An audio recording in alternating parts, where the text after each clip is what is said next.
Cowboy joked he'd marry the little Apache girl when she grew up. Years later, she returned to marry. Before we dive into the story, don't forget to like the video and tell us in the comments where you're watching from. Colt Avery had been working as a ranch hand since he was 16, taking whatever jobs kept food in his mouth and a roof over his head. And now at 18, he spent most days alone checking traps and tending to cattle on the edge of the Arizona territory, because quiet was easier than listening to people ask about the family he lost to a raid years ago, and the open land didn't question the scars that trouble left behind. That afternoon, the heat pressed hard on the abandoned mine where he walked, his shirt sticking to his back and his throat dry as dust. But he pushed forward because ranch chores didn't wait on comfort, and this trap line was the only way the ranch survived months when cattle prices dropped low. The place around him looked as dead as any stretch of frontier. Broken beams from the collapsed mine entrance, sun-baked ground scattered with rusted tools, footprints long erased by wind, and Colt planned to get in and out before the sun dipped lower. He crouched to reset a sprung trap when the sharp sound of a child crying jolted his attention. Not like a normal cry, but a panicked, hurting sound that cut through the still afternoon. Colt's body tensed. No animal made a noise like that. His hand went to his revolver automatically because the territory was full of things that could go bad fast. And after a moment, listening, he moved toward the noise slowly, every step deliberate, because he didn't know what waited around the bend. Fear wasn't new to him. It just stayed packed down under caution. But this noise stirred something different, a protective feeling he hadn't felt in a while. When he reached the rocky slope beneath the mine entrance, he spotted a small figure on the ground. She looked barely 11, an Apache girl with tangled black hair, bronze skin scraped from falling, and clothing torn at the shoulder. She was trying to sit up, but every movement made her cry out. Her ankle twisted at an angle that told Colt she had taken a hard fall. He saw panic in her eyes, sharp, watchful panic like she expected the world to hurt her again at any second. Colt holstered his gun slowly and knelt to lower himself to her level, his voice quiet so he wouldn't scare her more. "It's all right. I'm not here to hurt you." She flinched anyway, backing up with her elbows even though pain made her gasp. Colt noticed she hadn't eaten in too long. The way her ribs showed, the way her hands shook not only from the ankle but from weakness. He recognized hunger because he'd once been that thin after his family died, and he'd spent months living on scraps before finding steady work. He placed his rifle on the ground where she could see it wasn't aimed, then reached slowly into his satchel. "You hungry?" He set a piece of jerky on a rock close enough for her to take. She hesitated, eyes darting from him to the food. Then she snatched it with trembling fingers and ate like she wasn't sure if someone might steal it back. "What's your name?" Colt asked, keeping his tone level. The girl swallowed and answered barely above a whisper. "Ayoka." Her voice cracked, like she wasn't used to speaking to strangers. When Colt asked if someone was with her, she lifted her trembling hand and pointed toward the mine entrance. Colt followed her gaze and saw where loose boards had collapsed across the opening hours or days earlier. His stomach dropped. If anyone had gone inside before that fall, they might never come back out. "You were looking for family?" he asked. She gave the smallest nod, tears filling her eyes again because admitting it made the truth heavier. Colt felt that weight too, a memory burning. The moment he knew no one was coming for him after the raid took his parents. He couldn't let that sort of fear stay in a kid's heart. "We ain't going in there," he said firmly, making sure she understood. "It's too dangerous, and I'm not leaving you here alone." He tore fabric from his shirt tail and tied her ankle tight enough to keep it steady. She winced but didn't pull away, her eyes fixed on him like she needed to believe someone finally cared whether she lived through the day or not. That trust, even a small piece of it, hit Colt harder than he expected. He lifted her carefully into his arms. Ayoka sucked in a breath, startled, but then clung to his shirt because pain made it impossible to stand on her own. Colt tried not to show how light she felt, like no one had been looking out for her in a long while. That stirred anger in him. A kid shouldn't have to survive alone out here. His horse waited a short distance away, reins hanging loose where he'd left them. Colt shifted her weight, one arm supporting her back, and guided her up onto the saddle. She bit her lip hard not to cry. He swung up behind her, keeping his arm tight around her so she wouldn't slip. The moment the horse started moving, she rested her head against his chest. Not for comfort, but because pain kept her from holding herself up. Colt kept his eyes on the land ahead, scanning for trouble while his mind ran over decisions faster than his words ever could. He didn't know where her parents were or if they still breathed. He didn't know why she was alone, but he did know one thing. He couldn't let her face this land without someone willing to stand in front of danger for her. Ayoka spoke in a trembling voice near his shirt. "You think he'll come back?" Colt knew the truth might break her, so he searched for the closest thing to hope that wasn't a lie. "You're strong," he said quietly. "Stronger than you think." She blinked up at him, tears drying but fear still there in her chest. He wanted to give her something lighter than fear to hold on to, something that belonged only to her and not to pain. So he tried a crooked grin and said, "Grow up strong and I'll marry you someday." He meant it as a harmless joke to soften the moment, but she stiffened like the words mattered more than he realized. She pushed her face into his shirt again, and he felt her small shoulders shake. Not from crying this time, but from a shy laugh. As they rode toward the ranch, Colt thought about how one simple sentence seemed to change the way she breathed. Maybe it gave her something to picture besides empty hills and fear. That night, he laid blankets in a clean stall inside the barn, lifting her gently from the saddle and lowering her to rest. She watched him the entire time, eyes following every motion like the world could vanish again if she blinked too long. He poured her water, told her to sleep, and sat nearby where she could see he didn't leave. Colt lay awake long after her breathing softened. He didn't know what tomorrow would bring. He didn't know if trouble would follow her. But he knew he'd made a promise, too, actually, that he had no idea would matter for years to come. Outside, coyotes echoed across the land. Inside, Ayoka curled under the blankets like she finally felt safe enough to sleep. Cole kept his hand near his gun, just in case. And somewhere in that fragile quiet, the bond between them, one he didn't yet understand, settled into place and waited for the years that would follow. The night settled heavy around the ranch, the desert air cooling fast after the heat of the afternoon. And Colt Avery sat with his back against the barn wall, trying to keep his eyes open while Ayoka slept on the blankets nearby. Her breathing soft and steady now that food and shelter eased the panic she came with. But Colt couldn't relax because his mind kept circling every question that had been left unanswered. Who had she been traveling with? Were her parents? Why was a young Apache girl alone near a collapsed mine where no one had worked in years? He knew raiders and deserters often roamed the hills looking for trouble, and the thought that she had maybe run from the kind of men who enjoyed causing pain made his jaw tighten as he stared into the dark. When morning light pushed through the barn cracks, Colt pushed himself upright with a sore back and stiff legs, and he noticed Ayoka's eyes were already open, watching him with the careful look of someone who had learned not to trust mornings because bad news usually came with them.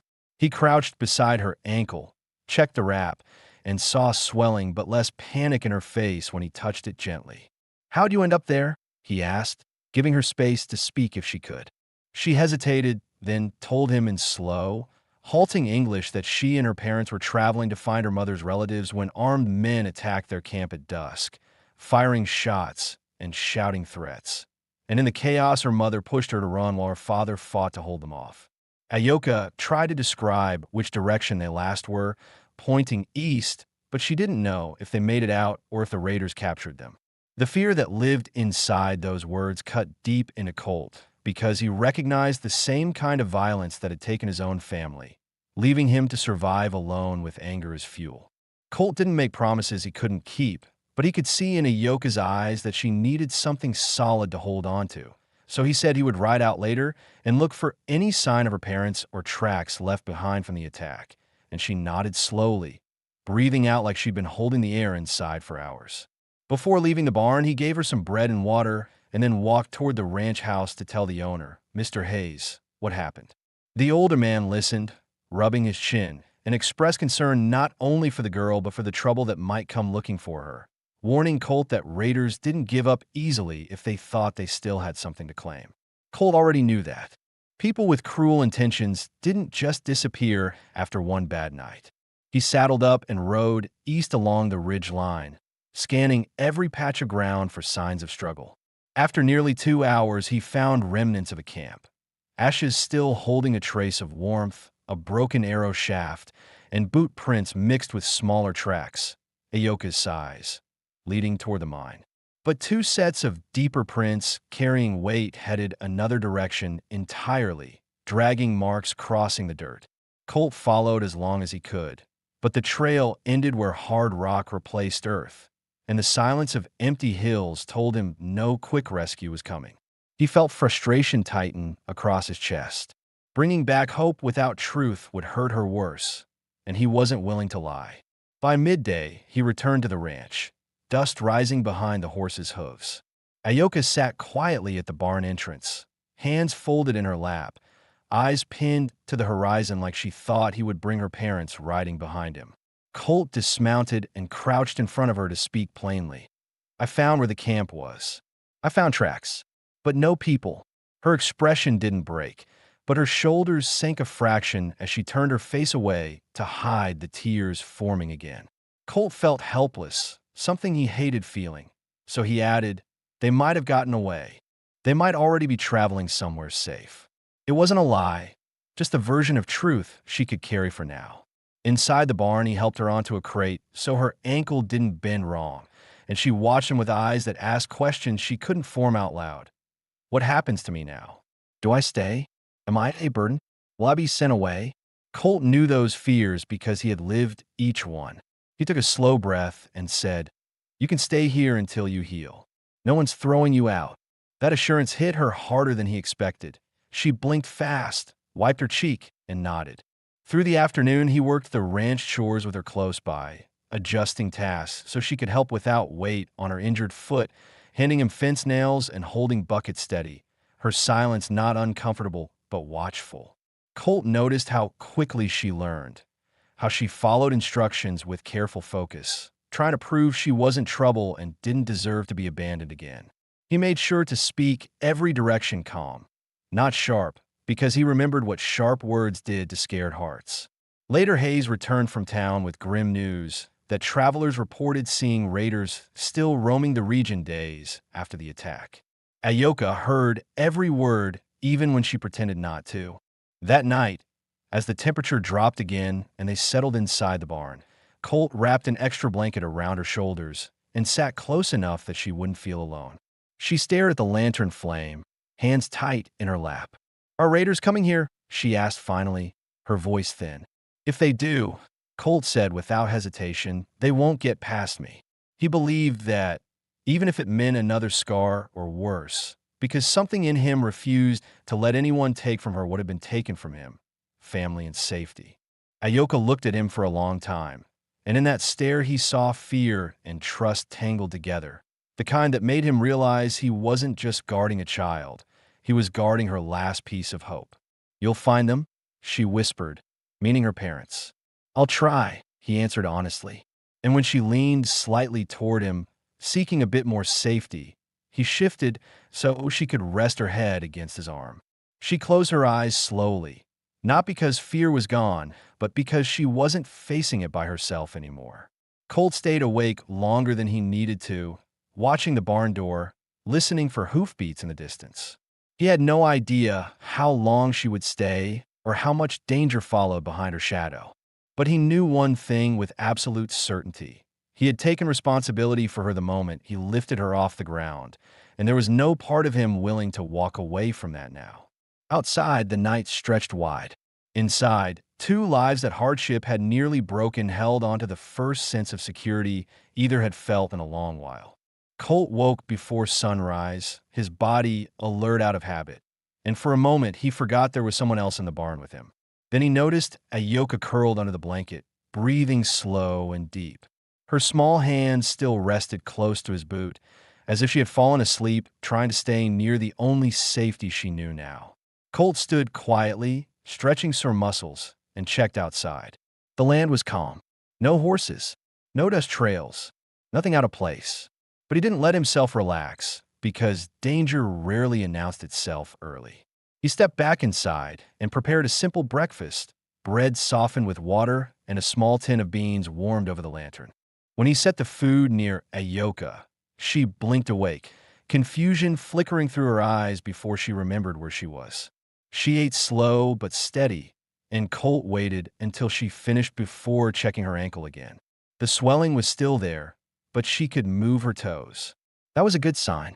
She didn't cry this time when he touched it, only hissed at the sharpest points of pain.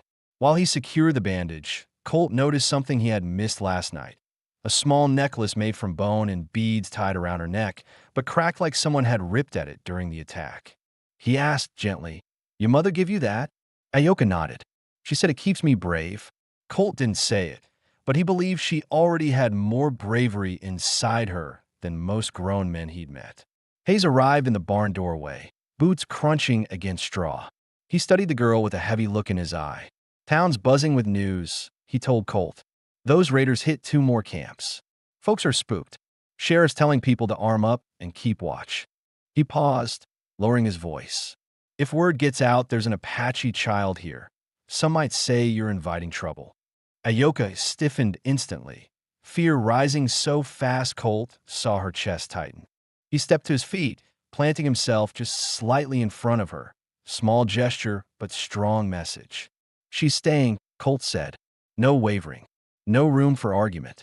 Hayes sighed, understanding that Colt's mind was set. "Then you need a plan. If they come sniffing around, I'll help, but we're outnumbered if a gang rides in." Colt nodded. He didn't have answers yet, but protecting her was no longer a decision. It was the priority. After Hayes left, Colt worked through chores faster than usual, bringing Ayoka along so she didn't sit alone worrying. When he led her to the horses, she straightened noticeably, fear easing into curiosity as she reached her hand out. The ranch's gentlest mare, Daisy, lowered her head as if she knew the girl needed softness. Ayoka stroked the horse's neck carefully. "You like horses?" Colt asked. "My father taught me to ride," she answered with a hint of pride, then looked down at her ankle with frustration. "Not now. That'll heal," Colt assured her. "You'll ride again." He said it because he believed it. She wasn't built to stay broken. Later, while Colt repaired the north fence line, Ayoka sat nearby weaving a new tie for her necklace using thin strips of leather he'd given her. She worked with quiet focus, determination showing through every movement. Colt kept glancing at the ridge, noticing hawks circling high, a reminder that the land never stopped watching. During a break, he sat beside her and finally voiced the question that had been digging at him since yesterday. "If your parents don't come back, do you have any place else to go?" Ayoka looked down, fingers tightening around the leather strip. "No," she whispered. "My tribe scattered. Some taken. Some ran. I ran too." Her voice shook at the edges, and Colt felt his chest tighten because he knew what it meant to lose everything in one day. "You're not alone now," he told her without hesitation. "You're safe here." She looked at him directly then, studying his face, measuring whether to trust those words. After a long moment, she nodded. "You kept your promise last night," she said softly. "You didn't leave." Colt swallowed, caught off guard by how much those simple words meant. Keeping someone safe wasn't something he had managed in a long time. Maybe he needed this responsibility as much as she did. That evening, Hayes brought a message from the sheriff. Raiders had been seen closer to the valley. "They're searching for someone," Hayes warned. "Could be her. Could be anyone. But you need to be ready." Colt felt Ayoka's fear rising again. He reached for his revolver, checked the cartridges, and laid it within her sight. "If anyone comes," he said firmly, voice low enough only she could truly hear, "they'll get stopped right here." Ayoka remained quiet, but her fingers found the necklace again, the new tie finished. She slid the beadwork secure against her collarbone, grounding herself. She didn't say she was scared. She didn't cry. She just stayed close to Colt, shoulder almost brushing his arm like she anchored herself to him now. Night wrapped the ranch once more, darker than the one before. Colt kept his hand near the rifle as he sat beside her in the barn. Ayoka leaned lightly against him, trusting him to stay awake, trusting him to stay. Colt understood everything had changed. the ranch, his quiet life, and the weight of what tomorrow might bring. But looking at the determined young girl beside him, he also knew one thing clearly. He wasn't letting anyone take her. Not now. Not ever. The next morning came with a hard wind pushing across the open land, bringing the smell of rain and dust.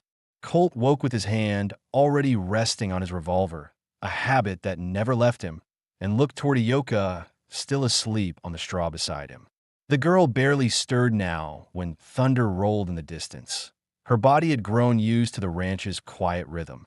He sat there for a while watching her, realizing that she trusted him fully, and that trust came with a responsibility he didn't ask for but couldn't turn away from. When she finally woke, the first thing she did was look to see if he was still there. That look, small, silent, grateful, told Colt everything he needed to know about how much being abandoned had marked her. He gave her bread and coffee watered down to suit her taste, then checked her ankle again. It was healing, the swelling down, and she managed to stand for a few seconds with his help. "Slow," he said, keeping a steady grip under her arm. "No need to rush." Ayoka nodded, lips pressed tight with concentration. Her face showed determination rather than pain now, and that made Colt quietly proud. They spent most of the morning repairing tools near the barn. Colt noticed her curiosity about everything, how the saddle straps worked, how the rifle mechanism clicked open. And for the first time since she arrived, she started to talk more, asking questions in her careful English, sometimes mixing in Apache words she didn't know the translation for. Colt listened patiently and answered what he could. In return, she told him more about her parents, how her father hunted, how her mother collected herbs and made medicine, how they were headed south before the attack. It filled the gaps in her story from that first night and gave the listeners, and Colt, a clearer sense of a life she had lost. As she spoke, Colt realized something else had been bothering him, the fact that no one from her tribe had come looking for her. He decided to ask, gently, "Did your tribe know where your family went before the attack?" She shook her head. "No one knew. We left fast.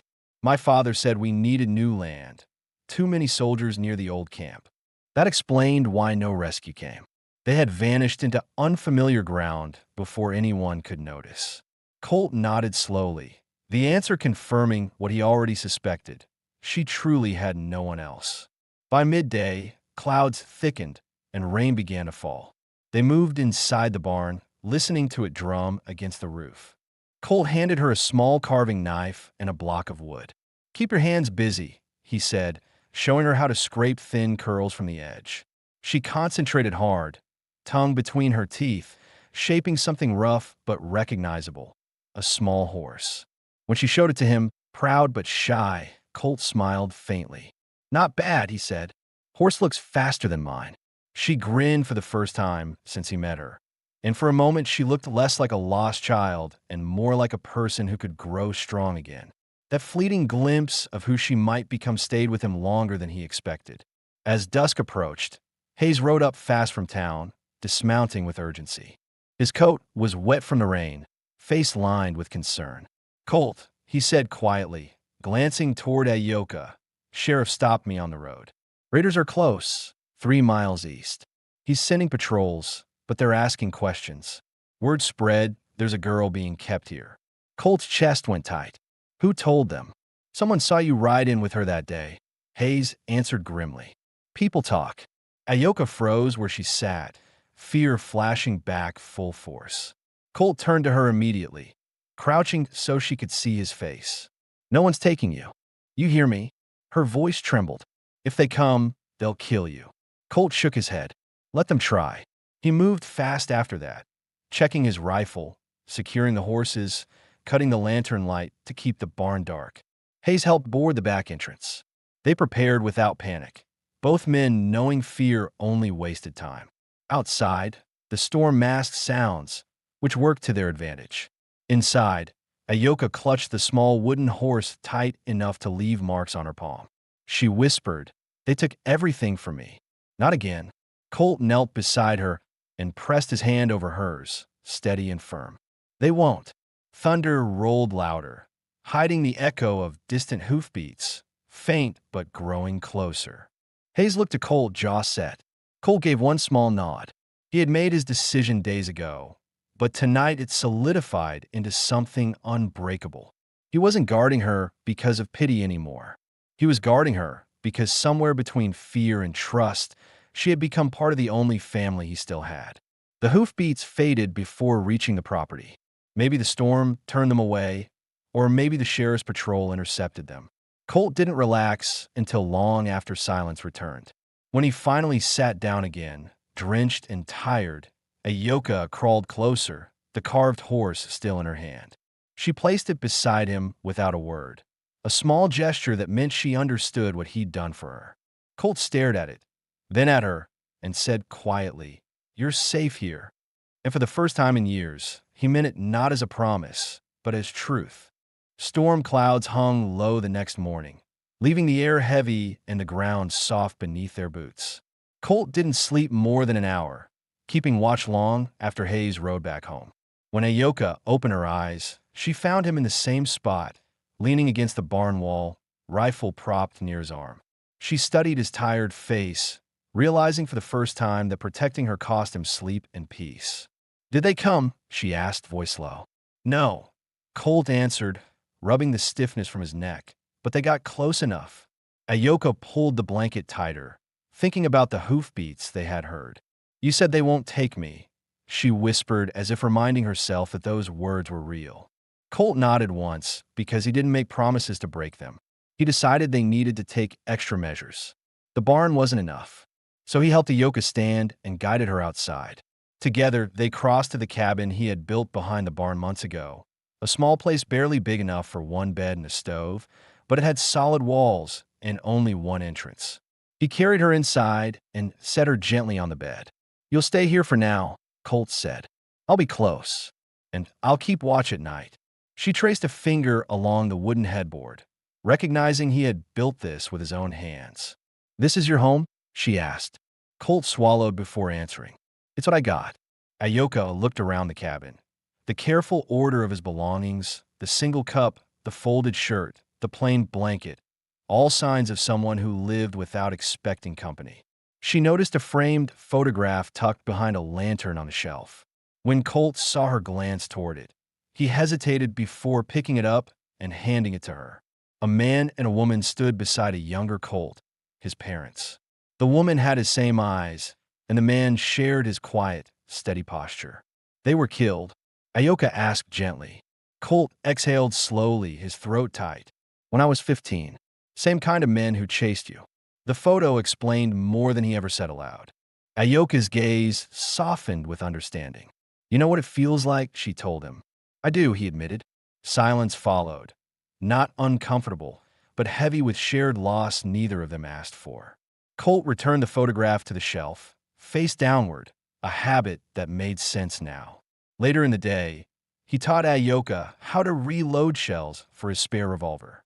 Her hands shook at first, but she watched closely, and soon her fingers moved with precision. "Only if I tell you," Colt repeated firmly. "Not unless you have no choice." Ayoka nodded. She didn't want to hurt anyone, but she wouldn't let herself be captured again. As the sun lowered, Colt took her outside for some fresh air. She leaned with her good foot against the cabin wall while listening to the low whinnies of the horses. Daisy walked closer, nudging her gently. Ayoka placed her forehead to the mare's neck, letting herself feel something good for once, warmth and calm. "Will you always protect me?" she asked quietly, still facing the horse. Colt didn't look away from the horizon. "As long as you're here. And if I stay, forever." Her words came softer, a cautious test. Colt turned his eyes to her then, seeing not a frightened child anymore, but someone growing into her own strength. He didn't know what the future looked like, but he knew this. The idea of her leaving tightened something deep in him. "Then I'll protect you forever," he said simply. She smiled, the kind that reached her eyes, and Colt felt a flicker of something he hadn't let himself feel in years. Hope, or maybe the start of belonging again. They returned inside before dark. Colt helped her settle in a bed and was about to step outside to take the first watch when she caught his wrist, her fingers small but firm. "You stayed," she said, repeating her words from the night before, as if she needed him to hear them too. "I told you I would," Colt replied. But he knew something had shifted. He wasn't staying because he promised her as a scared child. He was staying because her presence filled the silence he once hid behind. She gave him purpose again. He lowered himself into the chair beside her instead of leaving, rifle across his lap, eyes on the door. Ayoka relaxed instantly, pulling the blanket to her chin. Outside, wind scratched across the land, searching for cracks. But inside, for the first time since they met, both Colt and Ayoka felt the same truth. They needed each other now, and neither planned on letting go. Colt dozed lightly in the chair beside the bed, every muscle ready to react. But when he opened his eyes to soft morning light, he found Ayoka sitting up against the headboard, watching him with a calm expression that didn't match the danger around them. For the first time since she arrived, she looked rested. Her ankles still hurt, but the bruising was less dark, and she managed to shift her weight without wincing too deeply. Colt stood and stretched, feeling every hour of lost sleep in his shoulders. "You hungry?" he asked, rubbing his eyes. Ayoka nodded, and he handed her a piece of bread and a tin cup with warm water. As she ate, he thought about the raiders again. The question hung in his chest like a stone. Why were they chasing her so relentlessly? People didn't risk that kind of pursuit unless they believed something valuable had slipped from their hands. He needed answers before trouble arrived again. "Those men," Colt began, crouching to her height. "Do you know what they wanted from your family?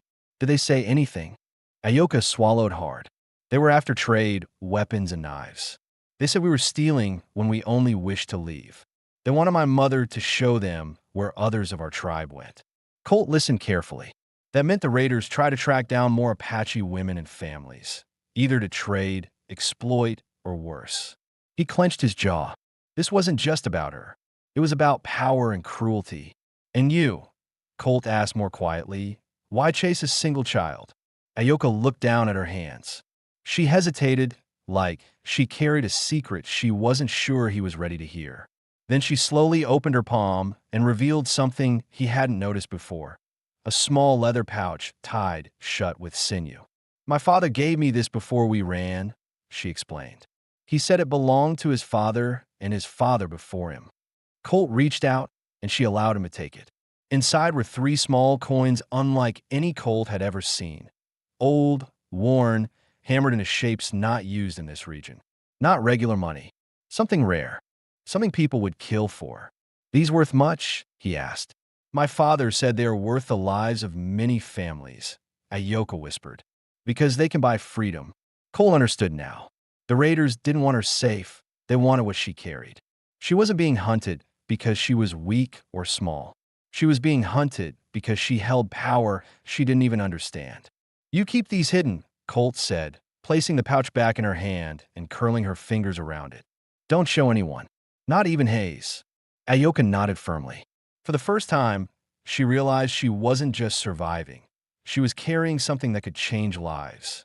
Colt spent the late morning strengthening defenses around the cabin, reinforcing the door with a steel bar, placing rocks along the back wall to block crawling access, and making sure Ayoka knew where to hide if things went wrong. She watched him work, admiration flickering each time he lifted heavy tools or hammered boards into place with steady, practiced blows. While Colt worked, she asked something that lingered quietly in her thoughts since the day they met. "When you said you would marry me if I grew strong," she began softly, eyes on the ground, "did you mean it?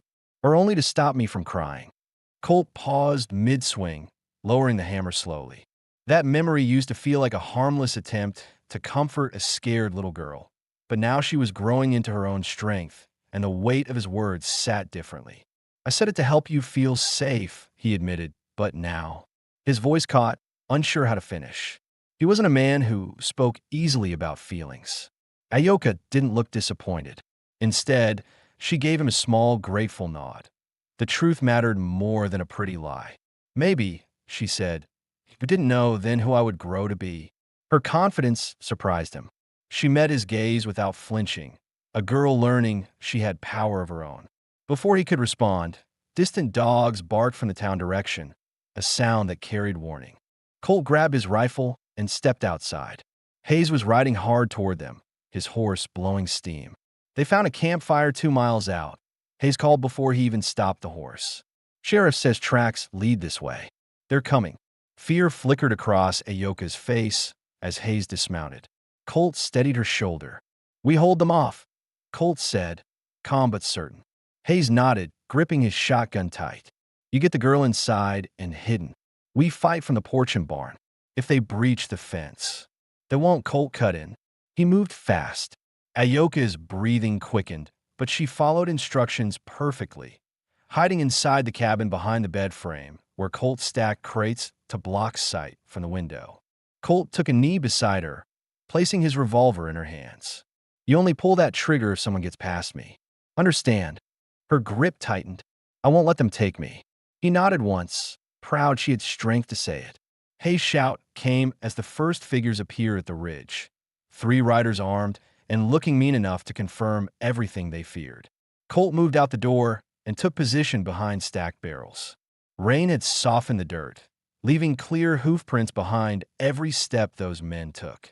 One of them called out, voice sharp. We're looking for what you've got. Hand her over and we leave clean. Colt kept his rifle level. You want her, you go through me. The raider laughed. Ain't the first time I shot a man for less. No, Colt said, but it might be the last. A long, still silence stretched, broken only by the crack of thunder. Then the first shot fired. Colt returned fire without hesitation, Hayes backing him from the side. Bullets splintered wood, kicked dirt, and echoed across the valley. 2 raiders ducked behind a scrub of juniper bushes, the third circling for a better angle. Inside, Ayoka steadied herself, breath controlled, finger near the trigger, but not shaking. She wasn't a helpless child anymore. She was a survivor prepared to fight for her own life if needed. Outside, Colt felt that same force inside him. He didn't just fight to keep a promise made in passing years ago. Now he fought because this girl had become the most important reason he had left to keep breathing. The storm grew louder, the gunfire sharper, and as Ayoka waited for the moment she might have to defend both of them, she whispered her own vow into the dark of the small cabin. I will stay alive. For him, no matter how close death came. Gunfire cracked through the storm-heavy air, the sound echoing off the hills like a warning the entire valley could hear. Colt fired again, the kick of the rifle familiar and controlled, but he had to stay sharp.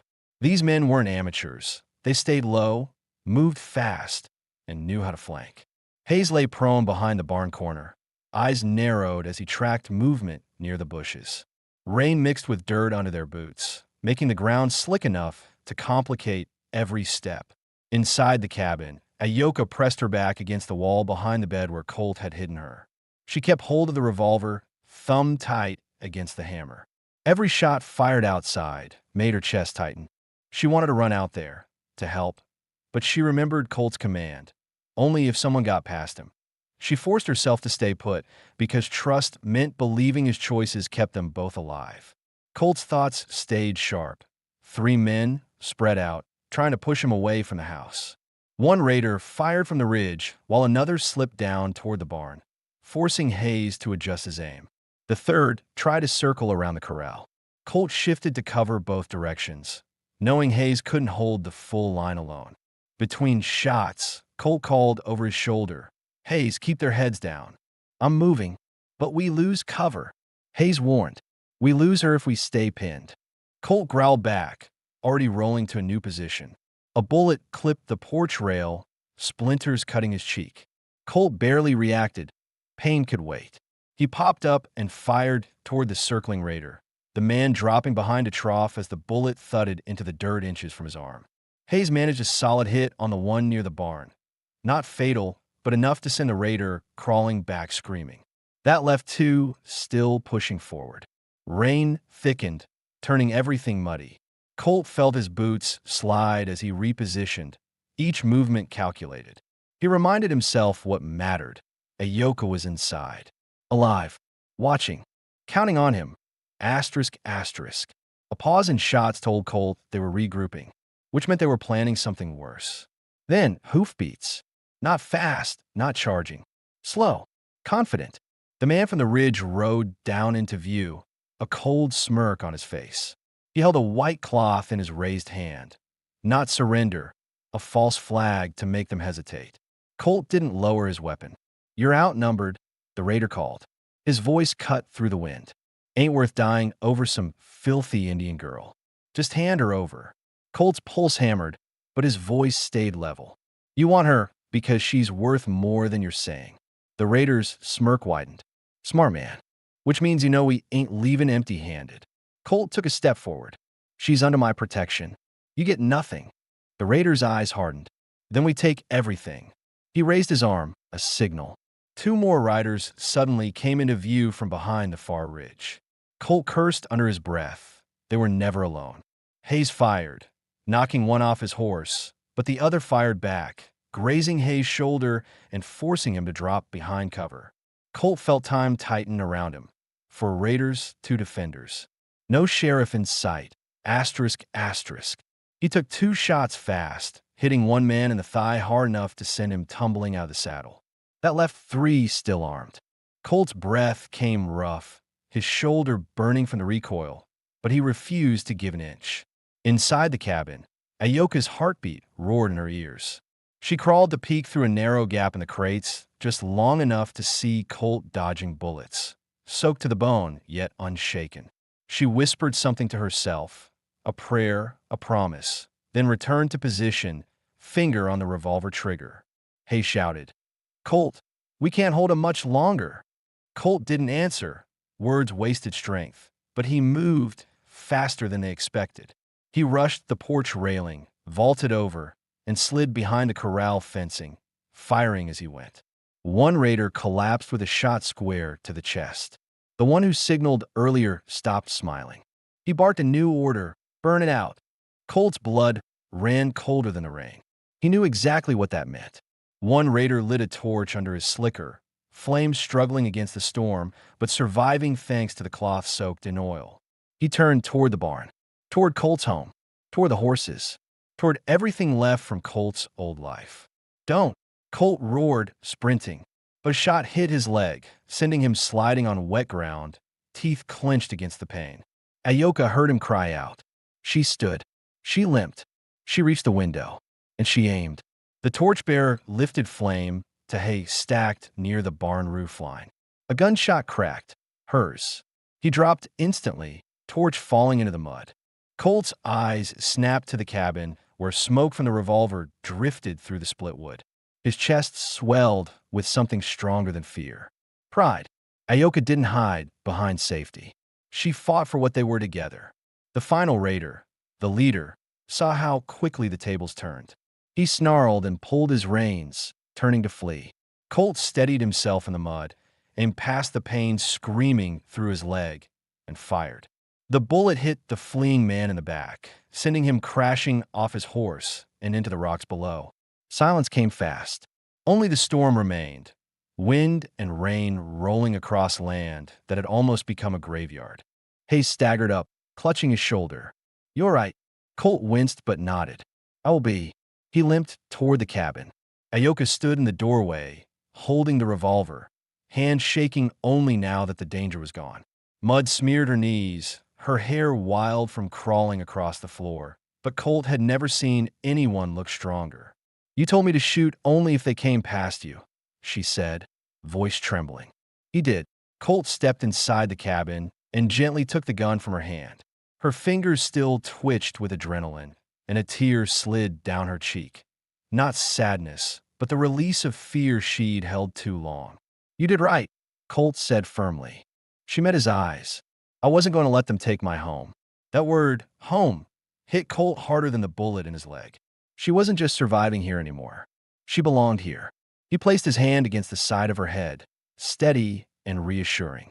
"You're safe," he said, "and I'm not going anywhere." Hayes cleared his throat from the porch, giving them a moment to settle their breathing. "Sheriff will want to hear what happened," he said. "But judging by those tracks, you two made it clear. This ranch ain't an easy target." Colt and Ayoka exchanged a look, a silent understanding that after surviving this together, their lives were no longer separate. He helped her back to the bed, and as he sat beside her, leg throbbing, rain beating at the windows, something settled deep inside him. He didn't just defend a girl. He defended their future. Ayoka reached for his hand. No hesitation this time. And when Cole held it, he felt something steady and unshakable forming between them. Whatever came next would come for both of them. Together, asterisk, asterisk. Colt spent the rest of the stormy night sitting beside Ayoka, leg wrapped, rifle always within reach, listening to every shift of the wind. Hayes stayed until dawn, helping drag the raiders' bodies far from the property so scavengers wouldn't come sniffing near the horses. When sunrise finally burned through the clouds, the land looked different, like a battlefield that had chosen its victors. Hayes tightened the reins on his horse. "Sheriff will want a full report," he said, wincing at the sting in his shoulder. "But I'll tell him you acted legal, self-defense. Still be ready for questions." His eyes flicked to Ayoka. "And for folks in town to talk." Colt nodded. "We'll manage." Hayes hesitated. They weren't just any raiders. One were a mark from a group out of Sonora. Dangerous men. If there were 5, might have been 10. Might have been more. They'll figure out soon this is where their plans ended. That thought stuck in Colt's head long after Hayes rode out. Inside the cabin, Ayoka cleaned his leg wound with careful hands. Colt gritted his teeth but didn't pull away. She worked like she'd done it before, steady, gentle, focused. When she wrapped the bandage, her breath caught in her throat. "You got hurt because of me," she said, voice trembling. Colt placed a hand over hers. "I got hurt because bad men came here. That's all." She tried to look away, but he gently guided her chin back. "You fought beside me," he reminded her. "We're both standing. That's what matters." Ayoka swallowed hard, tears she'd been holding back finally breaking loose. She leaned forward instinctively and pressed her forehead to his shoulder. It wasn't dramatic. It wasn't loud. It was a girl allowing herself one moment to feel safe. Colt's hand came up to her back, steady and sure, holding her there until she calmed. When she finally pulled away, her eyes were steadier. "What will happen now?" she asked. "We prepare," Colt said, "because they might come again. And my parents?" Her voice broke slightly. Colt didn't avoid the truth anymore. If they were alive, they'd be here by now. She closed her eyes, letting the truth land. She didn't scream or collapse. She just breathed through the pain until she could speak again. "Then you are all I have left," she whispered. Colt didn't have words for that, but he didn't need to. He simply stayed close. Days passed. No more raiders came. The sheriff's patrols swept the area, taking reports and warning travelers. The ranch became quieter than before, a quiet that felt earned, not empty. Ayoka's ankle healed enough for her to walk short distances without help. Colt carved her a cane from a smooth branch, fitting her height perfectly. She tested her weight carefully, balancing with surprising strength. "Faster than a wild colt," Colt joked lightly. She smirked. "Calter than a fast wild," she tried to tease back, mixing the words wrong, making Colt chuckle for the first time in months. She practiced walking outside near the cabin. Each step a victory, each breath a reminder she survived. Colt repaired the barn damage and reinforced the fencing. He also taught Ayoka how to shoot more properly, not because he wanted her to fight, but because he wanted her confidence to grow. She listened to every instruction, body calm, eyes sharp. One afternoon after practice, she lowered the pistol and asked something that had clearly weighed on her. "When am I allowed to go into town?" Colt paused. The truth wasn't easy. "Some folks around here don't treat Apache right," he said. "To them, difference is a reason to fear or hate." Ayoka stared into the distance. "I can take it. I have taken worse." "It's not you I don't trust," Colt replied gently. "It's them." But she was right to ask. Staying hidden wasn't a life. "We'll go," Colt decided. "Soon.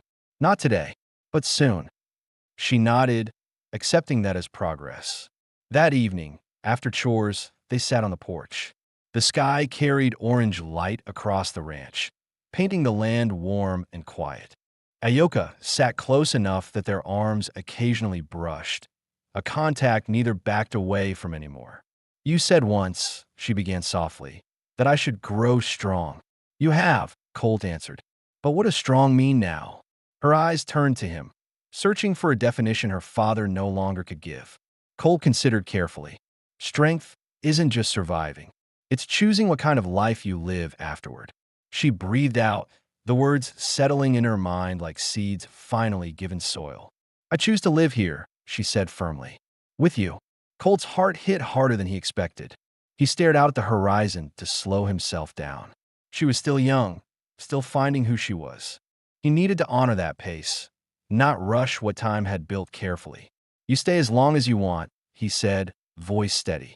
No one's forcing you to move on. Her lips curved, small but full of emotion. She shifted even closer until her shoulder rested fully against his. Then, after a long, quiet moment, she asked the question that connected past and present. Do you still plan to keep your promise about marrying me someday? Colt didn't answer immediately. The promise he once made as comfort had become something else, a future possibility neither could laugh off anymore. He finally looked at her, truly looked, seeing not the frightened girl he once carried, but a young woman choosing her own path. If I ever marry, Colt said slowly, it would be you. Her breath caught. Her eyes softened. Not a child's blush, but the beginning of a woman's certainty. She placed her hand over his, fingers weaving with his carefully, intentionally. Colt didn't move away. He held her hand back, steady, protective, promising in a way that didn't need louder words. Above them, the sky dimmed and stars appeared one by one. And though danger still lived somewhere out there, Ayoka rested her head on Colt's shoulder without a hint of fear. For the first time, neither of them felt alone. And for the first time, the idea of a future together didn't seem distant. It seemed close, real, waiting just beyond tomorrow. The morning sun warmed the porch as Ayoka stepped outside barefoot, testing her ankle carefully. The stiffness was nearly gone now, and she balanced her full weight on it with only the faintest discomfort. Colt watched from the doorway, arms crossed, making sure she didn't push herself too hard. But there was quiet pride in his eyes. She had healed faster and stronger than either of them expected. We need supplies, Colt said, nodding toward the trail leading to town. Flour, soap, a few new board for the barn roof. Then he paused, waiting for her reaction. You feel ready? Ayoka straightened with determination. I want to go. People should see me. Not as a prisoner, but as someone alive. Colt admired her courage. Then we ride in slow and ride out slower, he said, forcing a small smirk. He saddled Daisy for her first time riding since the attack. Ayoka swung up carefully, gripping the reins. When Colt climbed onto his horse beside her, she sat taller, the nerves in her chest replaced by quiet resolve. Together they left the ranch, not fleeing danger, but stepping into a life they were building together.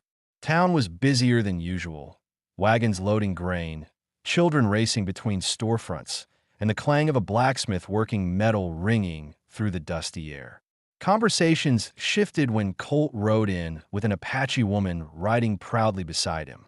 A few stared openly, some with curiosity, others with prejudice. Ayoka held her chin steady, refusing to shrink under any gaze. Sheriff Porter stepped out of his office, tipping his hat slightly. Heard you had trouble out at the ranch, he said to Colt. Hayes told me you two handled it well. We managed, Colt replied. The sheriff's eyes moved to Ayoka, not unkindly. Ma'am, if you plan to stay in this town's reach, I need your name for the record. Ayoka didn't look at Colt for help this time. She lifted her voice clearly. Ayoka Avery. Colt jolted slightly, breath caught off guard. Avery. She had chosen his name without hesitation. Porter simply wrote it down, treating it like a normal response. Well, the sheriff said, closing his ledger, welcome to the community. Ayoka nodded once, heart beating fast but steady. For the first time, a door had opened instead of closing on her. They finished their errands. Colt bought the supplies while Ayoka traded handmade beadwork for new cloth and thread. Some folks softened when they saw the craftsmanship she offered. Respect began replacing suspicion, inch by inch. As they rode out of town, Ayoka looked at Colt with a proud spark in her eyes. See, she said quietly, I can belong. You already do, Colt replied without thinking, and he meant it. Back on the ranch, the land looked calm again. No raider tracks. No fear hiding behind corners. Just the honest work of living. Ayoka helped carry supplies into the cabin, moving with a grace Colt had grown used to watching.